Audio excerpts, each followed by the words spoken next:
Om Swastiastu. Perkenalkan, saya Perjuron Prapurama dengan NIM 2409511057. Saya dari kelas A. Pada hari ini saya akan membahas mengenai tugas CBL, ilmu penyakit bakteri dan jamur. Di sini saya mengambil judul yaitu bakteri Staphylococcus pada anjing. Yang pertama, saya akan membahas mengenai definisi dari penyakit ini. Staphylococcus adalah penyakit infeksi yang disebabkan oleh bakteri dari genus Staphylococcus, terutama pada genus Staphylococcus pseudo-intermedius pada anjing. Bakteri ini merupakan flora normal pada kulit dan mukosa hewan sehat, tetapi dapat menjadi patogen oportunistik, yaitu mikroorganisme yang menyebabkan penyakit ketika sistem kekebalan tubuh melemah atau terjadi kerusakan pada jaringan kulit. Infeksi kulit yang disebabkan oleh bakteri ini umumnya disebut dengan pioderma, yaitu kondisi peradangan kulit yang disertai nanah. Pioderma dapat bersifat superficial, yaitu terbatas di lapisan luar kulit, atau mendalam. Ini mencapai folikel rambut dan jaringan di bawahnya. Selanjutnya ada morfologi dari bakteri Staphylococcus. Bakteri ini berbentuk kokus atau bulat, tersusun berkelompok seperti anggur. Bakteri ini mempunyai gram positif, ukurannya sekitar 0,5 sampai 1,5 μm. Bakteri ini bersifat non-motil, tidak membentuk spora, sifatnya fakultatif anaerob.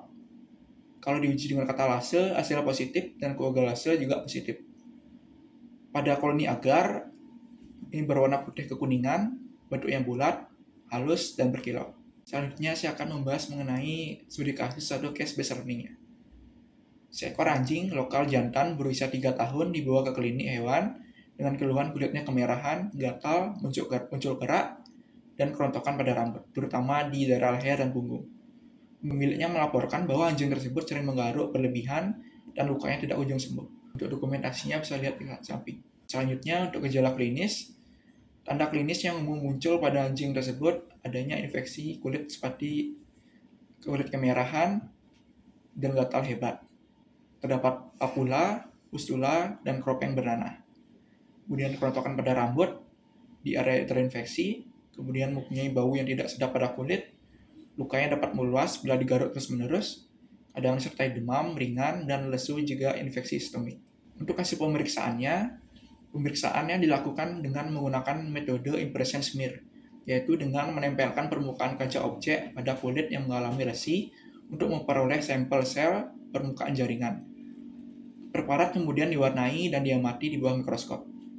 Hasilnya menunjukkan adanya bakteri berbentuk kokus berkelompok khas genus Staphylococcus, disertai sel radang seperti neutrofil.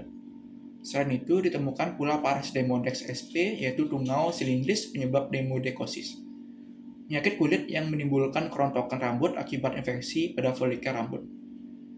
Berdasarkan hasil tersebut, anjing tersebut bisa didiagnosis menderita demodekosis dengan infeksi sekunder oleh Staphylococcus pseudo-intermedius.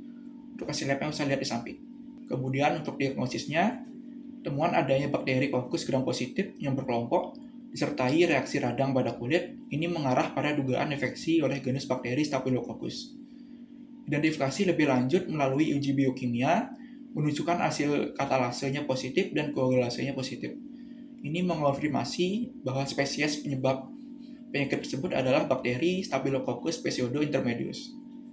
Keberadaan Demodex sp juga memperkuat dugaan bahwa infeksi kulit ini bersifat sekunder, karena demodekosis menyebabkan kerusakan folikel rambut yang memudahkan kolonisasi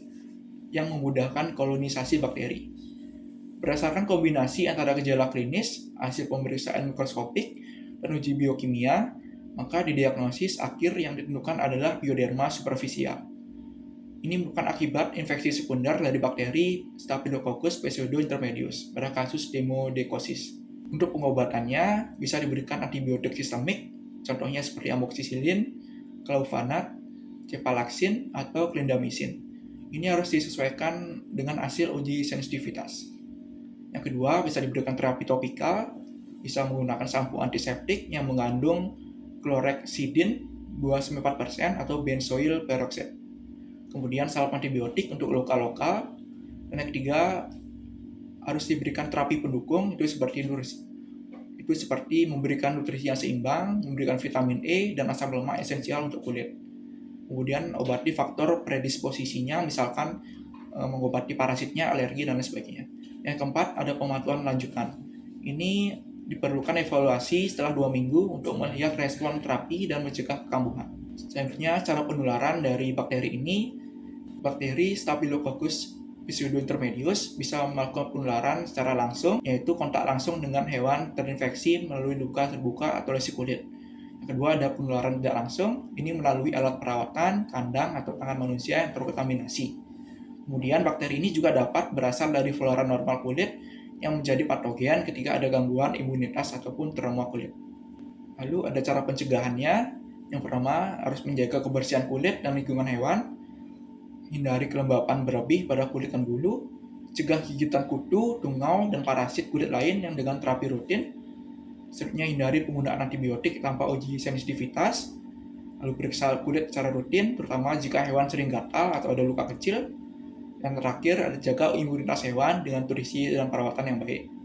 Untuk kesimpulan dari tugas CPL ini, kasus ini menunjukkan bahwa Staphylococcus pseudointermedius merupakan penyebab umum infeksi kulit bernanah pada anjing, terutama setelah terjadi kerusakan kulit akibat faktor lain seperti parasit. Infeksi ini dapat diatasi dengan diagnosis laboratorium yang tepat, terapi antibiotik sesuai dengan uji sensitivitas, dan pengendalian faktor predisposisi. Pencegahan yang baik melalui kebersihan, kontrol parasit, dan perawatan kulit dapat menurunkan risiko kekambuhan dan meningkatkan kesejahteraan hewan. Sekian yang dapat saya sampaikan. Mohon maaf apabila ada kesalahan kata. Saya untuk Parma Santi. Om Santi Santi Santi Om.